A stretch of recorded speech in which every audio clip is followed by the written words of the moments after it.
And while my children were planting potatoes, I found these flowers over here, and they are already starting to develop some pollen in the anthers, and I'm going to now collect a pollen sample.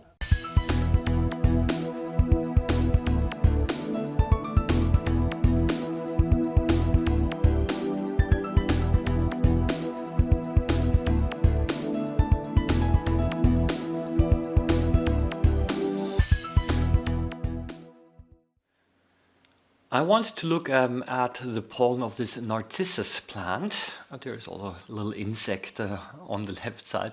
And I'm using my all-purpose tweezers to carefully collect some pollen from the anthers.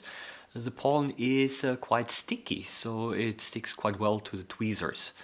And again, another view here. That's quite a large sample, it's more than enough. And here we have a natural pollen collector. The stickiness of the pollen allows it to stick to insects, in this case a bumblebee, and yeah, you can see how the back of the bumblebee is covered in pollen, and off it goes. Yeah, I had some problems getting the pollen off, so I had to scratch the tweezers on the edge of my little plastic container. And then back at home, I took the pollen and then I made two samples on one slide, a wet mount and a dry mount. So this means that in one case I'll be adding water to the pollen, and in the other case I'm simply going to put a cover glass directly on the pollen without any mounting medium, and that is called a dry mount. And I want to show you now how the image differs between these two specimens.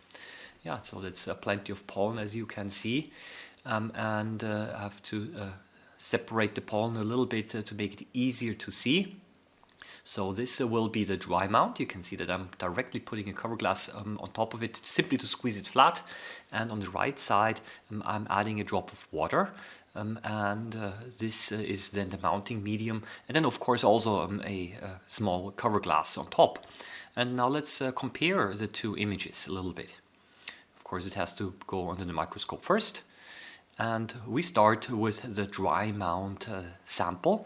You can see the individual pollen grains. They appear to be quite dark on the white background, as expected. At a higher magnification, the pollen already starts to become a little bit transparent, but the edges or the corners of the pollen is quite dark still, and this is because of the high difference in refractive index.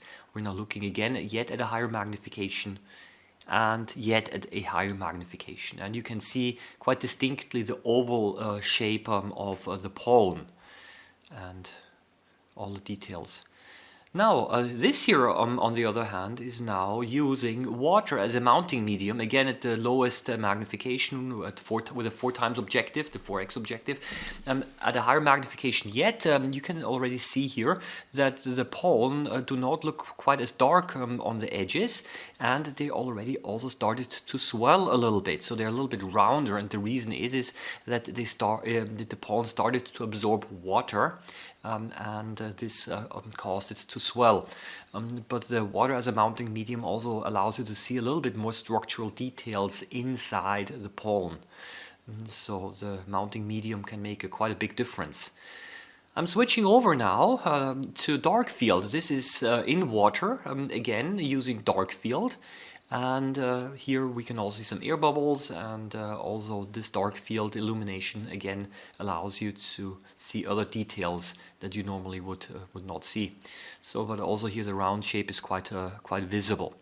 Last, I tried a so-called epi-illumination. So this means I switched off the microscope light and I used light from above, and you can see a little bit so from the dry mount, that is, of course, and you can also see that it looks a little bit more like a stereoscopic image, what we have. And of course also here, yet at a higher magnification. And then I could not switch any higher because the shadow of the objective would not allow me to illuminate the specimen anymore.